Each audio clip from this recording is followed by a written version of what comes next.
দৰ্শকবৃন্দ, আজি আমি আপোনালোকৰ আগত উপস্থাপন কৰিবলৈ লৈছোঁ দশম শ্ৰেণীৰ অসমীয়া পাঠ্যপুথি সাহিত্য চয়নিকাৰ অন্তৰ্ভুক্ত এটি গুৰুত্বপূৰ্ণ পাঠ। আমি উদ্যোগী হওঁ আহা এই পাঠটোৰ আলমত প্ৰস্তুত কৰা এখনি পুতলা নাট। আজিৰ এই নাটকখনিৰ চৰিত্ৰসমূহ হৈছে হৰেণ ককাই, গাঁৱৰ এজন বয়োজ্যেষ্ঠ অভিজ্ঞ ব্যক্তি। বিকাশ উচ্চ শিক্ষিত হৈও চাকৰিৰ অভাৱত হতাশাত ভাগি পৰা এজন যুৱক।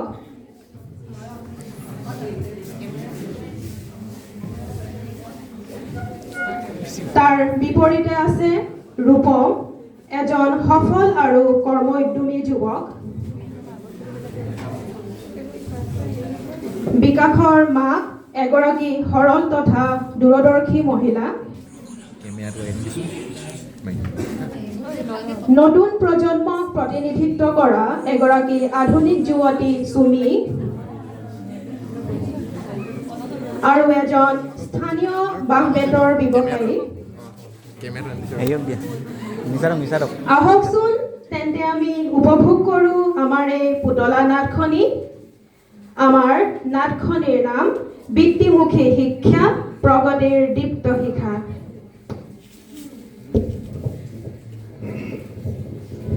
সৌৱা পূব আকাশত সূৰ্যৰ সেন্দুৰীয়া আভা, নিয়ৰহিক্ত সেউজীয়া প্ৰকৃতি, চাৰিওফালে নিৰ্মল জলধাৰা, চৰাই চিৰিকটিৰ অপূৰ্ব বিনন্দীয়া সুৰ, শান্ত নিৰ্মল বতাহেৰে সম্পৃক্ত এয়া আমাৰ অতি আপোন চেনেহৰ পদুমণি গাঁও।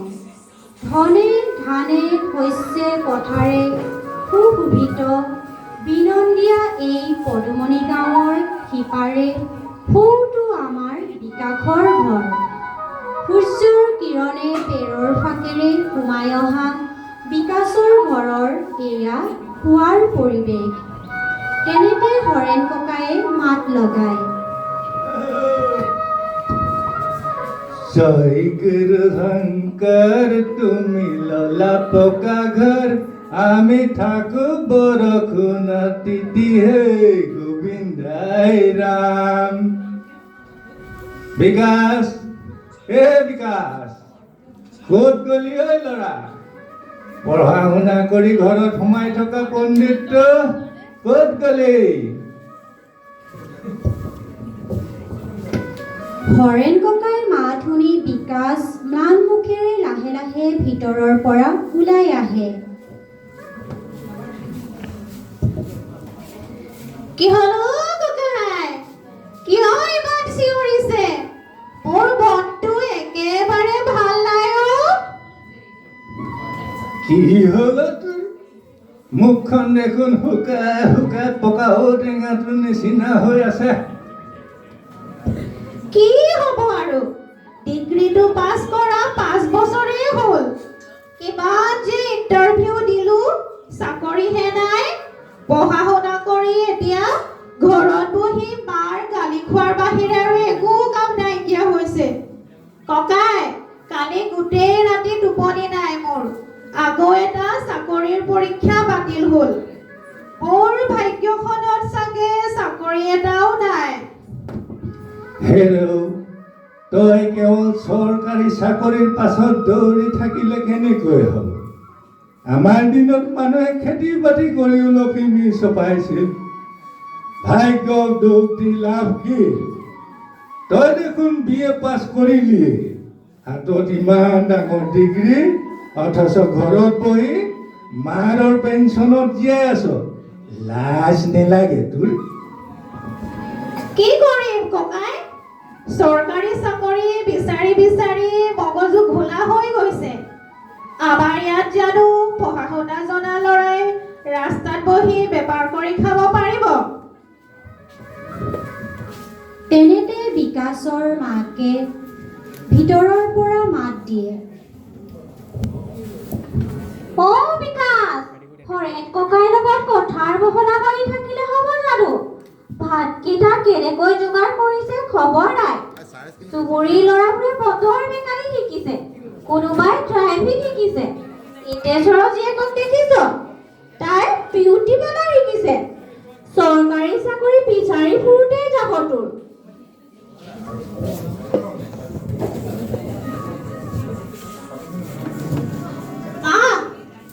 তুমিও যে কি কোৱা, মই ইমান পঢ়ি শুনি এতিয়া মেকানিক ড্ৰাইভাৰহে হ'ম নে?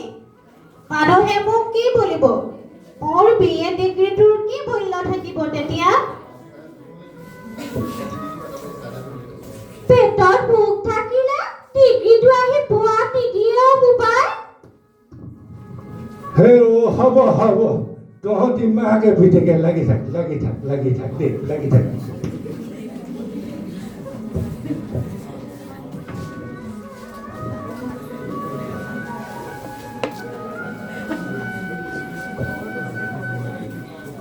তেনেতে এজন মানুহ হাতত কিছুমান ধুনীয়া বাঁহৰ সামগ্ৰী লৈ ৰাস্তাৰে গৈ থাকে।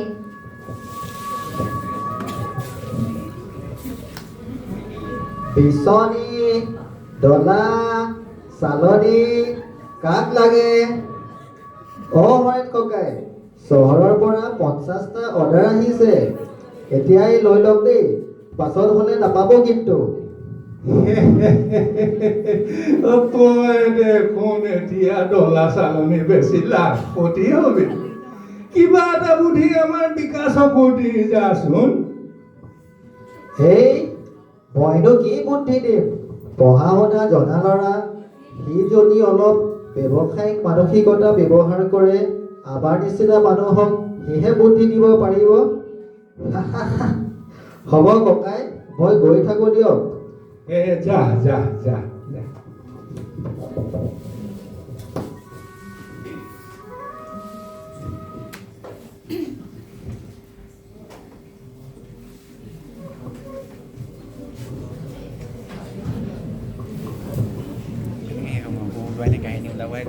গাঁৱৰ নামঘৰলৈ যোৱা কেঁচা আলিবাট, দুয়োকাষে সেউজীয়া ধাননি পথাৰ।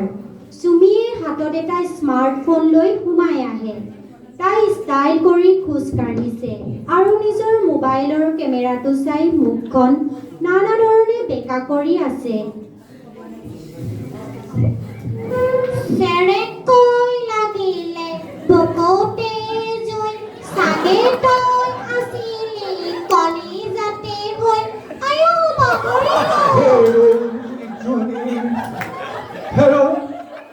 চকু দুটা পকেটত ভৰাই থৈছে নেকি? মই দিন দুপৰতে কণাহে হলি।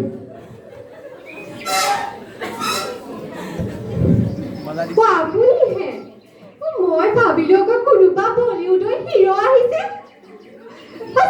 চৰি ককাই, মই একচুৱেলি ৰিলছ বনাই আছিলো আকৌ। ৰিলছ? এইটো কি বস্তু? দিনটো কেৱল মোবাইলটো মুখৰ আগত লৈ তই কি ইচাক কৰি থাক? গোটেই গাঁৱৰ মানুহে তোক দেখি হাঁহে, বুজিছ? ককাই, আপুনি নতুন যুগৰ কথা নুবুজিব বুজিছে? ইয়াক ডিজিটেল ফিল্টাৰ বোলে আকৌ। মই এইবোৰ কৰি এদিন বহুত ডাঙৰ মানুহ হ'ম।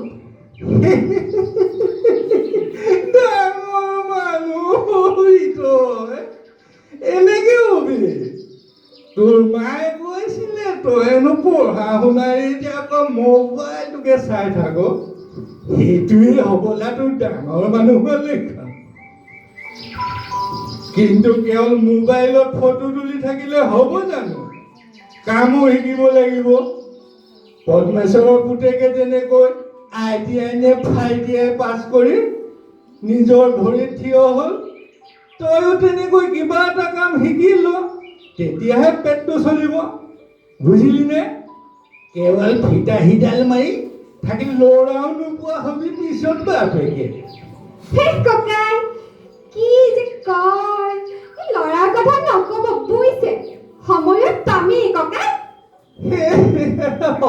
হ'ব দে আগে কামটো শিকি লচোন।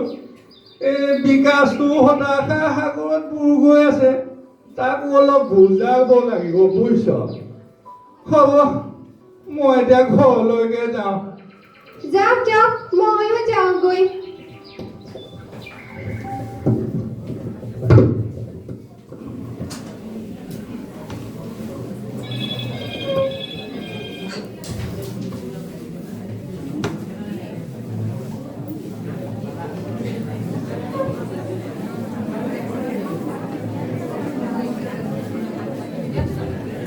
কিছুদিনৰ পাছত গাঁৱৰ নদীৰ পাৰত বিকাশে মন মাৰি জুপুকা লাগি বহি আছে।